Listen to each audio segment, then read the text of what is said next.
বাপু অবশ্যই রয়ে গেলে কথা। আর আপনার যদি কোনটা থাকে না আপনার কাছে কেউ আনামত থাকবো। খুব কাছ থেকে বানরটা কত সুন্দর করে বসে আছে। মানে 5-6 মাস আপাতত জন্য সাথে গিয়েছে প্রথম থেকে সব দূরে গেছে। আমাদের তো আবার ওরে তো আরও দেখবো এখন তো সাথে গিয়ে আমার ভাইকে যদি দুষ করে একবার 2বার 3বার 4বার 5বার না না না, পাসপোর্ট সময় আপনার তো বাইরে আপনার ফ্যামিলিতেই বার করে এই তো বুঝতে হবে না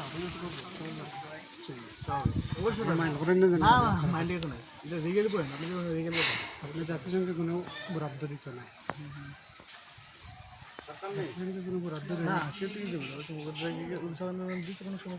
আপনার বাড়িতে বসে বসে আলাপ করে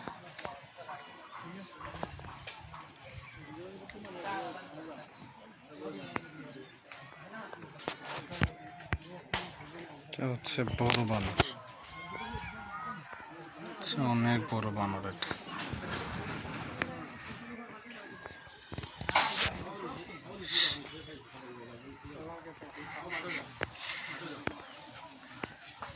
বদর আউলিয়ার মাজার, বদর আউলিয়া রহমতুল্লাহ আলাই হচ্ছে মসজিদ, বদর আউলিয়া মাজারের মসজিদ। কত সুন্দর দৃশ্য মনে হয় সুইজারল্যান্ডে আছে। প্রকৃতির সেই পরন্ত বিকেল বেলার দৃশ্য।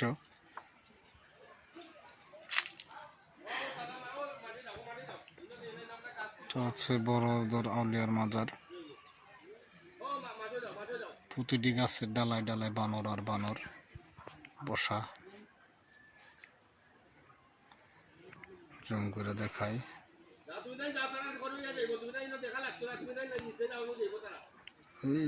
ওই যে দেখতে পাচ্ছেন, এই যে বানর গাছের।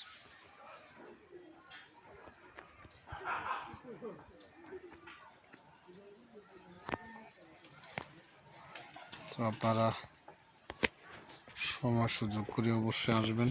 আপনাদের কাছে দোয়া রইল, আপনাদের জন্য আসার নিমন্ত্রণ, দাওয়াত রইল। আসবেন এবং সেই বদর আউলিয়ার মাজার শরীফ জিয়ারত করে যাবেন। দেশে আমি এখানে আসরের নামাজ আদায় করলাম, খুব ভালো লাগলো। চারদিকে শুধু পাহাড় আর পাহাড়, সবুজের ঘেরা গাছপালা। এই যে দেখেন কত সুন্দর গাছ। মনে হয় প্রকৃতির মধ্যে হারিয়ে যাচ্ছে কোথাও, মনটা আনন্দে পড়ে যাচ্ছে। এই যে এটা হচ্ছে মাজার, আর চারিপাশে শুধু পাহাড় আর পাহাড়, পাহাড় আর পাহাড়। মনে হচ্ছে আমি কোনো অ্যামাজন জঙ্গলের মধ্যে আছি, জঙ্গলের মধ্যে আছে। এই যে দেখেন,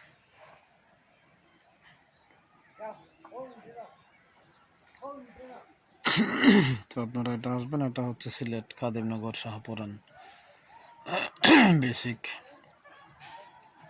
শাহপুরানে অবস্থিত। এখানে জাতীয় উদ্যান রয়েছে।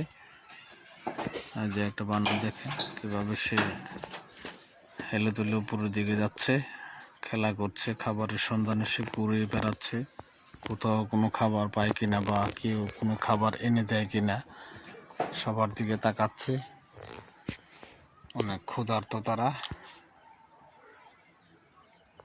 এখানে মালিক কর্তৃপক্ষের সাথে যে এখানে দায়িত্বরত অবস্থায় থাকেন এই মসজিদের খতিব এবং ইমাম, ওনার সাথে কথা বললাম।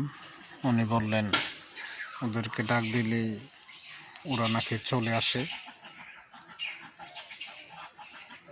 এই যে দেখেন বিশাল একটা বানর, ওই যে সে চলে যাচ্ছে।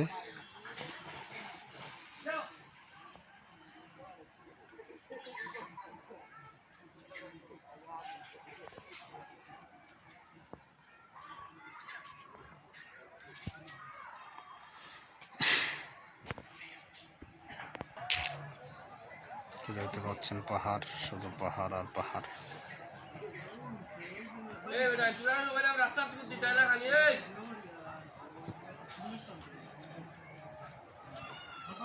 যে বানর সমস্যা করে ডিস্টার্ব করে।